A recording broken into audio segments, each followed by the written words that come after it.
The time is now 6 o'clock, and the March 10th, 2026 Kingsport City Schools Board of Education regular business meeting is now called to order. Afternoon, Dr. True. Dr. Fletcher? You have a special guest with us? We do. I want to welcome everyone that is joining us tonight, whether you're online, listening on WCSK, or here with us in person. I do want to invite Benjamin Pittman to come up and join us. Benjamin is going to help us with the pledge tonight, and we're having a little conversation before we started. Benjamin has some unique talents and interests. You are a junior at Dobyns-Bennett, correct? You were telling a little bit about some of the clubs and some of the things you were interested in. Why don't you share with the audience what you do at school and on your free time? So with my school time, I do a lot of theater and choir. I'm in an advanced choir called a cappella at Dobyns-Bennett. We do a lot of competitions. We do a lot of like contemporary music, like stuff from the early 2000s to now. And I'm also a drama hawk, which is a theater program at Dobyns-Bennett High School. And we go out to what is called forensics competitions, and we compete in acting. And it's very fun, and I love everything that I do. So the Drama Hawks have a long history of success. What led you to theater? What really kind of caught your eye and really made you want to do that?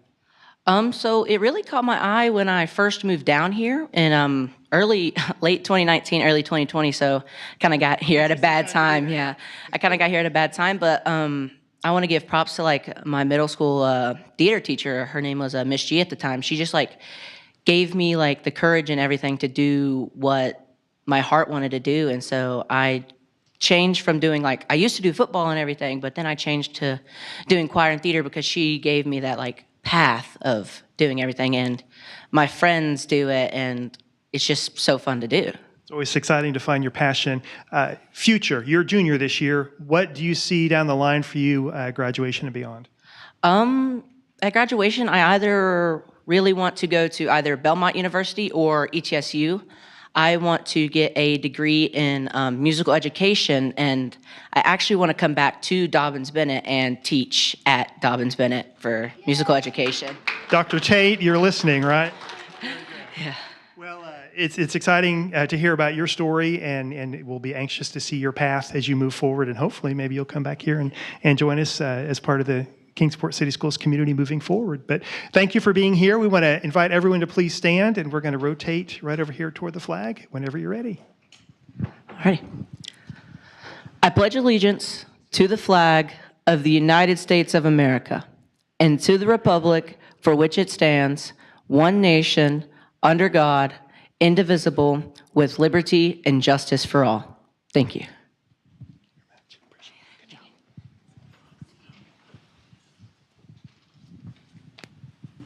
Thank you, Benjamin.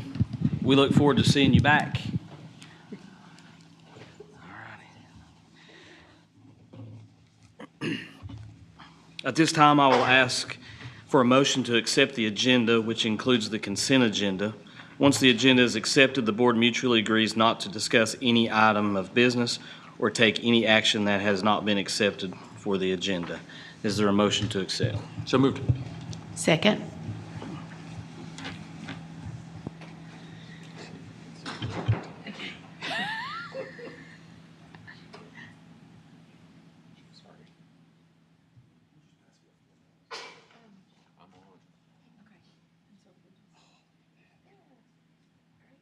Impressive.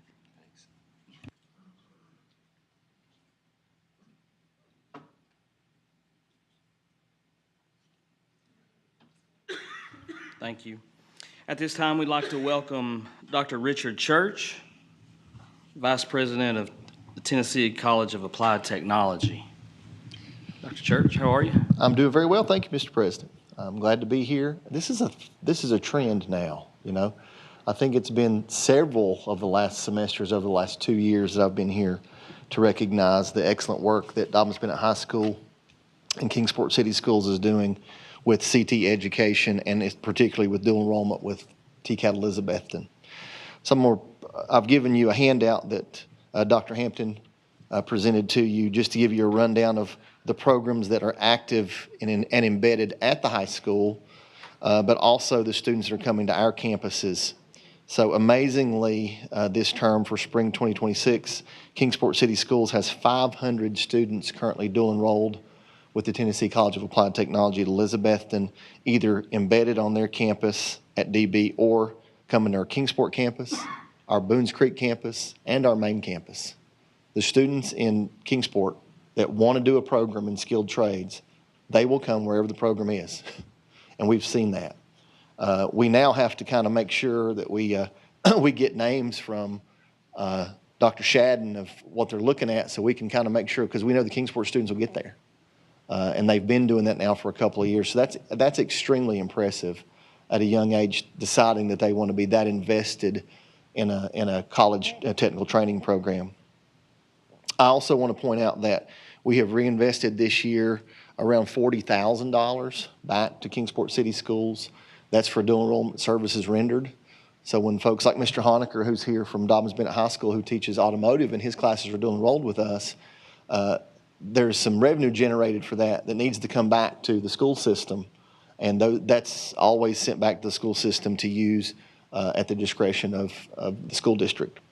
I want to talk about a few things that we're going to do next year to show our commitment to Kingsport City Schools and this dual enrollment partnership that we've created now that's a little over 4 years old. Next year, we will be adding a full-time dual enrollment instructor to Dobyns-Bennett High School to help teach. There is a backlog of several hundred students that want in the automotive program, and Mr. Honecker's classes are full. So we will add a full-time instructor that will teach automotive classes in the morning and then do off-road diesel classes in the afternoon starting in the fall. So we hope to be able to have a full course load in those. I know the students, they'd cataloged everything. Students were in the middle of choosing classes for next year. So we're hoping to see full classes there, and I think we will have full classes there. We are also adding a dual enrollment instructor in the LPN program to help with the Ballot Academy program that's here in you're one of our 6 partner school districts in that. So we'll be adding a full-time nursing instructor to make sure that we can continue that program at full capacity at Dobyns-Bennett High School.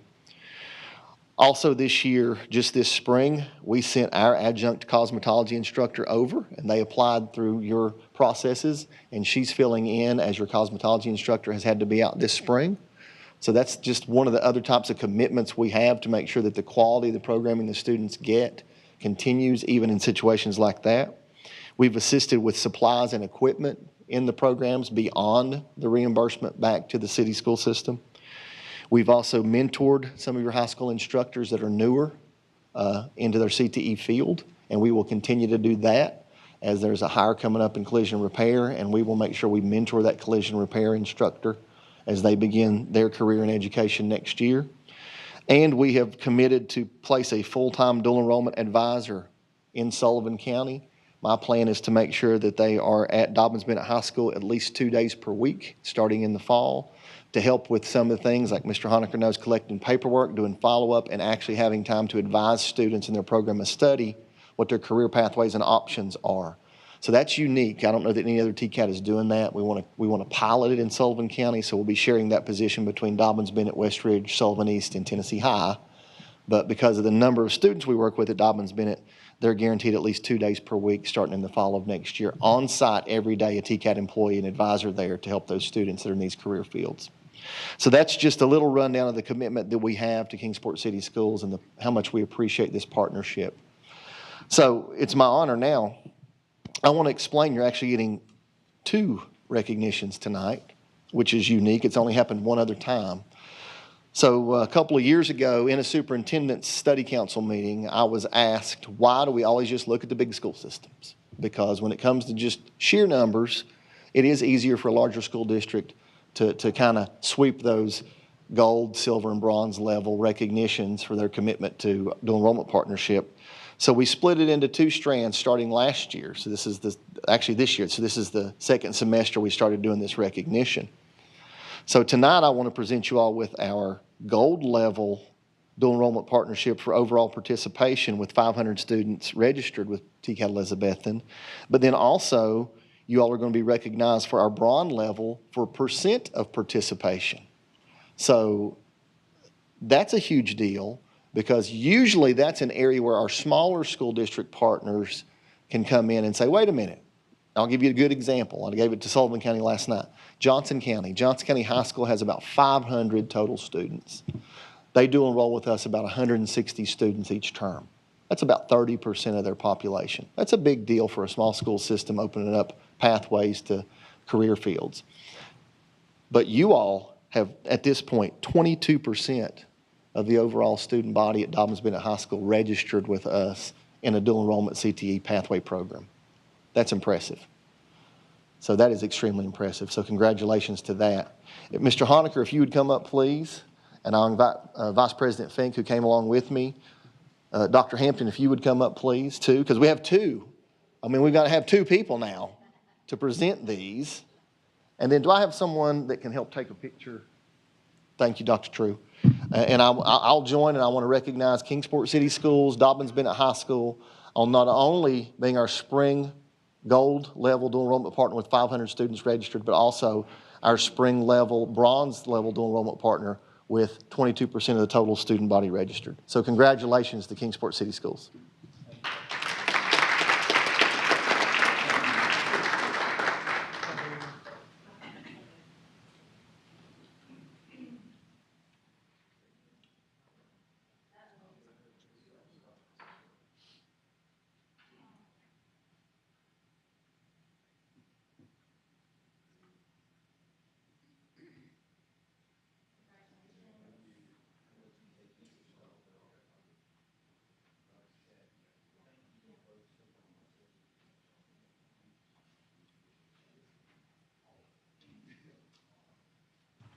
Dr. Church, thank you for coming. Thank you for the recognition, and we appreciate so much the partnership that we share with TCAT, Elizabethton, and the opportunities that we work together to provide our students and their families, and ultimately our community who we serve. So thank you very much. Ms. Woods.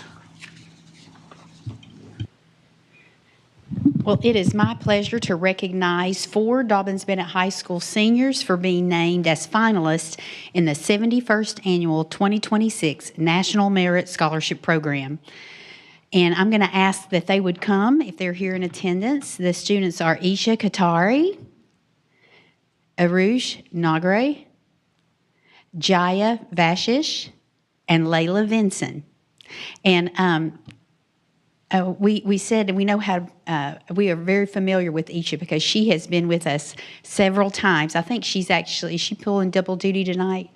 Yeah, she's pulling, we're going to miss you. I mean, you are one of us for sure. She has been recognized on so many different levels, and we're so proud of her. I was asking her if she had plans in the future, and she's trying to narrow it down between a couple of different schools, and I won't steal her thunder on that, but we are so proud of you. Isha, as well as these other students, will compete in the top high school students in the nation for approximately 6,900 national merit scholarships worth more than $26 million that will be offered this spring. Merit Scholar designees are selected on the basis of their skills, accomplishments, and potential for success in rigorous college studies without regard to gender, race, ethnic origin, or religious preference. More than half of the finalists will win a National Merit Scholarship, earning the Merit Scholar title. National Merit Scholarship winners for 2026 will be announced beginning in April and concluding in July. So, Isha, congratulations.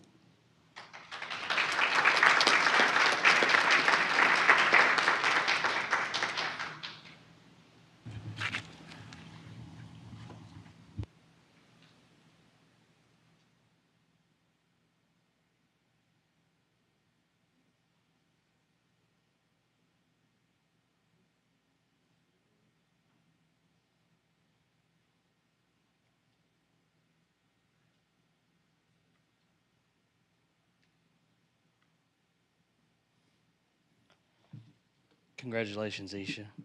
If you just want to stop right there. Ben, if you want to come on up. Congratulations again. At this time, the Board of Education would like to recognize 5 Dobyns-Bennett High School seniors named as candidates in the 2026 United States Presidential Scholars Program. These students are Isha Katari, Benjamin Culp, Henry Clendenin, Emily Doyle, and Layla Vinzen. The U.S. Presidential Scholar is a recognition program by invitation only based on their scores on the SAT or ACT exam or their nomination by a chief state school officer during their year of graduation from high school. Semifinalists will be announced in April, and national winners are announced in May. Students chosen as U.S. Presidential Scholars receive an all-expense-paid trip to Washington, D.C. in June for National Recognition Weekend, featuring various events, enrichment activities, and culminating in the presentation of the Presidential Scholars Medallion during a White House-sponsored ceremony. Congratulations. And I left your certificates up there. So, congratulations.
Thank you all again. Thank you for their hard work. This is the time when members of the audience are invited to comment on agenda items. If pre-approved by the Board Executive Committee, members of the community may also address the board regarding non-agenda items. In order to speak on a topic not included on the agenda, per board policy, you must submit a written request to the superintendent of schools at least 3 business days before the regular meeting. This is not a time to speak about personnel issues, as there are more appropriate ways in which these can be addressed. If you do not know how to do this, please ask a board member after the meeting. In your remarks, you may not refer to a student by name without permission from a parent or a guardian. Speakers are requested to first state your name and limit your remarks to a maximum of 3 minutes. Is there anybody wishing to speak? Oh, seeing none. Moving on to business items, Mr. Fry.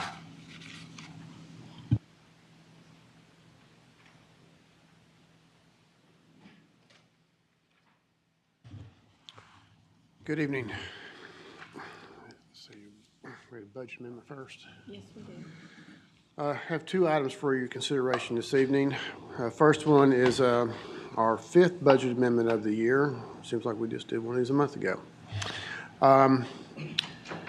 The main thing I'm going to do on here is to put money in place for our Robinson fire alarm project. But another item that I want to ask you to approve also is appropriating some money that we are some interest earnings that now the city of Kingsport is allocating to Kingsport City Schools.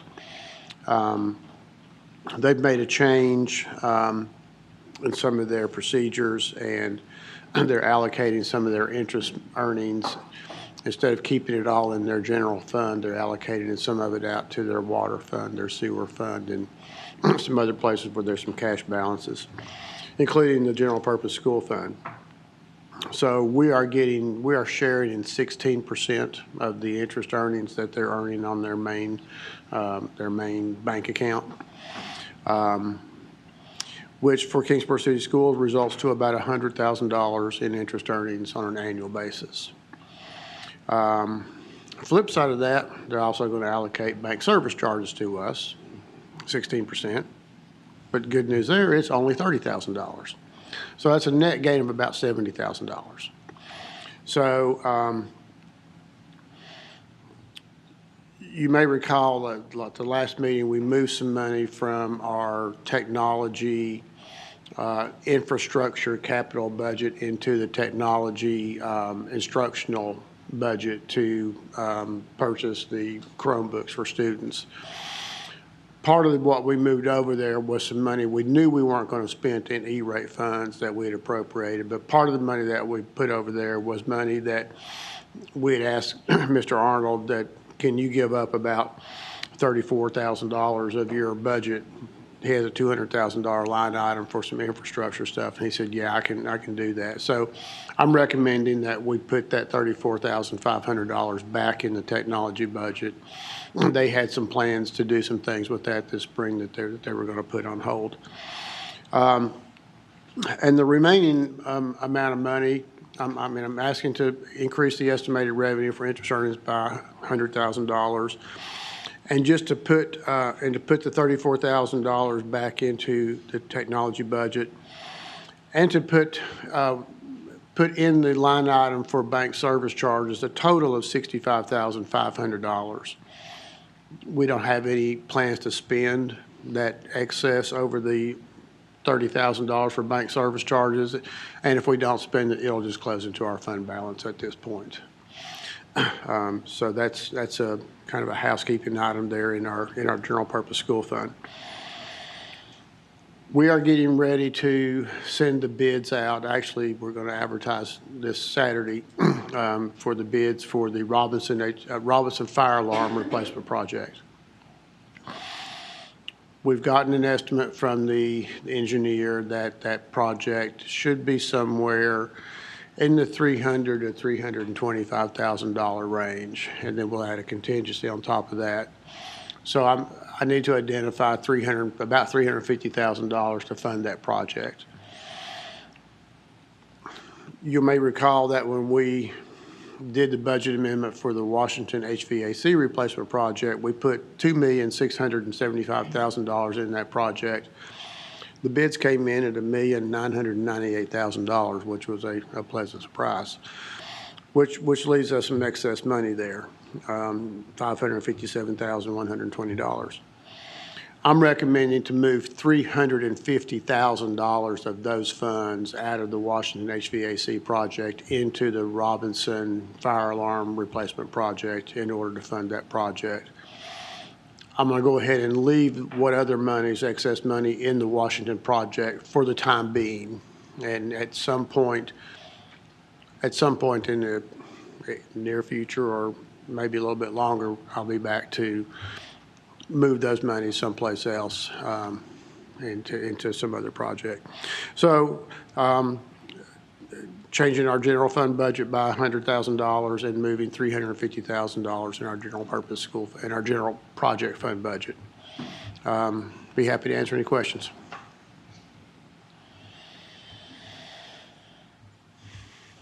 All right. The recommended action is to approve budget amendment number 5 as presented. Is there a motion to accept? Second.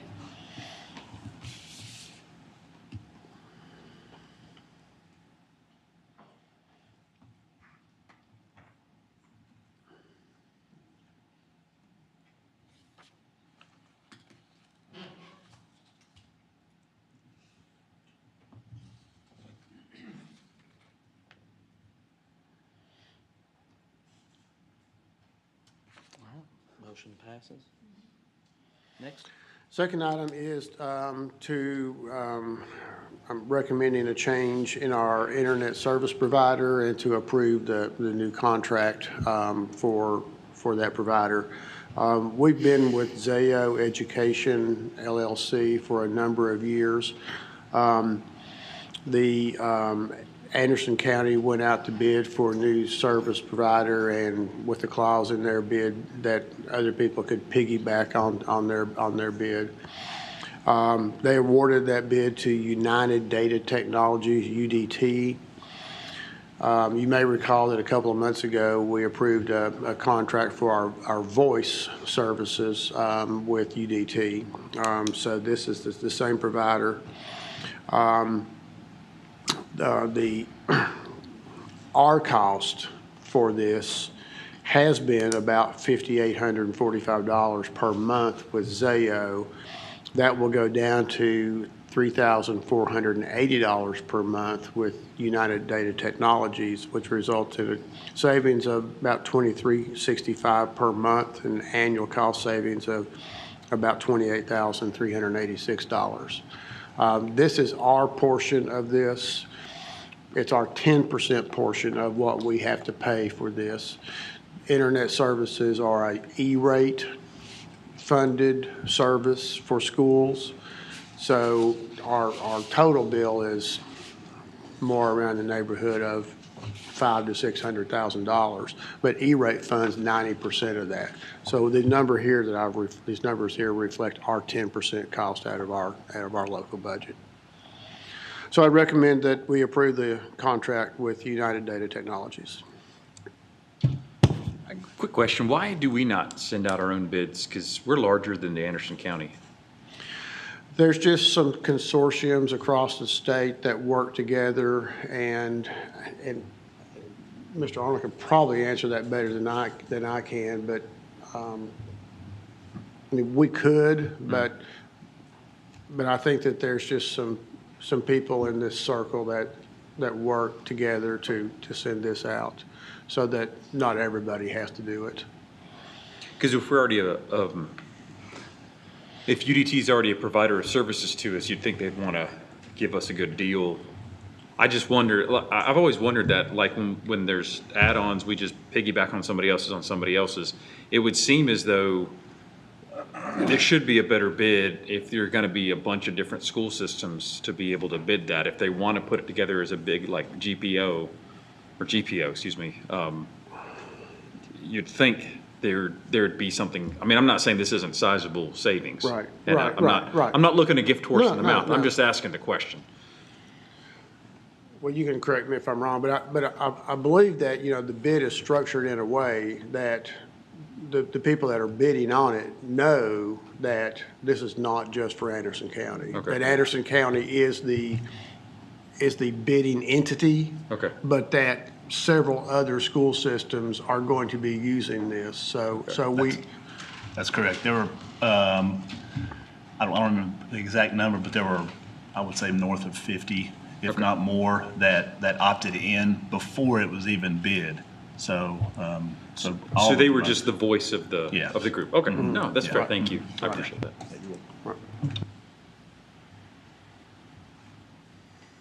Any other questions? Nope. The recommended action is to change from the current internet provider Zayo Education to United Data Technologies Incorporated using the Anderson County Schools Agreement. Is there a motion to accept?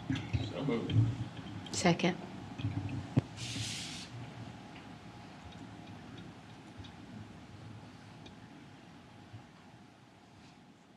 Thank you. Motion passes. Okay, Thank you all very much. All righty. That's all of our business items. Dr. Hampton, you have some information? Just three very brief items. One is to, again, to remind our educators or our community members who are watching from home or who are in the audience, just as we come upon our election primaries in the next couple of months, just to make sure that you're doing your homework and educating yourselves on the candidates and the priorities of those candidates, and don't be shy about asking how they feel about supporting public education in Kingsport and Sullivan County. And so I think that's very important. And again, just make sure you are an informed consumer as it relates to the topics that support our profession. Secondly, and I shared my thank yous as they were leaving, but our friends from TCAT, that really is a remarkable partnership that has evolved in a very short period of time. And to have built programs that serve 500 students, and knowing that those are high need, high wage opportunities in our community can just absolutely be life-changing, cycle-breaking opportunities for kids and families. And as Dr. Church was talking, you know, about sometimes these things, you lose the significance of the things, the partnership benefits that we get. And of course, there are benefits that go the other way, especially with funding as well, but they will just bring equipment to us. And the fact that, we were struggling with maintaining our participation in the Ballot Academy just because we offer so many health certifications at Dobyns-Bennett, and something was going to have to go, and the Academy could have been one of those things or one of our other certifications. And TCAT stepped up to provide a teaching position so that we would be able to maintain everything we were doing plus continue full participation in the Ballot Academy, and that wasn't a request. We didn't make that request. They saw it as an opportunity to help us make a decision, not to mention the other position that will come along to provide additional opportunities for students at the high school. That's just otherworldly, that people who are willing to partner with us to the degree that they are. And so very grateful for that partnership with Mr. McMillan, Dr. Church, and the entire TCAT family. And then lastly, and again, they've stepped out as well, but I would speak to the significance of having 4 National Merit Scholars and 5 Presidential Scholars. If the other was otherworldly, this is even next level, because it's very difficult for a school to get one of each of those in any kind of with any kind of regularity. And to have 9 is just an incredible testament to the work that the students do, the support they receive at home, the preparation that their teachers provide, and then the foundation they receive as they make their way through our school system to Dobyns-Bennett. It really is. That's the only way it can happen. These aren't assessments the Presidential Scholar program, again, it is by invitation. You cannot seek to participate in it otherwise. It is based somewhat on test scores, but it's the ACT test score, which is a culmination of all of your studies. And so it's not like you can study or cram for these opportunities and be selected. These are incredible life-changing experience, resume boosting, difference-making opportunities for our students. And just remarkable. Want to recognize those students, their families, and everyone that pours into them, and how they are continuing to contribute to the culture of excellence at Dobyns-Bennett High School. Every time someone sees those kids recognized, they think, that could be me. Or a parent says, have you thought about that? And it just continues those tall shadows that we walk in, and could not be more proud of our students and their willingness to step up to these opportunities. So congratulations to those individuals, and those are the only 3 things I had tonight. Thank you very much. And we know that there's a multitude of effort on your part, your staff, the educators, the teachers, and all the staff in our system that contributes to that success and that excellence. So we appreciate it. Before we go over the dates and times of our next meeting, I just wanted to give a plug, I guess, to Dr. Janice Irvin. Had the opportunity to go to the Palmer Center today and spend a couple of hours there learning a whole lot more about the things that they're doing there, the efforts that they're putting into our ECLC and those children there, and just seeing innocence in its purest form, and the great accomplishments that they're reaching there, and those lives of those kids are really being changed. So just wanted to recognize her and her staff for what they're doing. So I'm sure there's much more to be said, but that's all I can really say.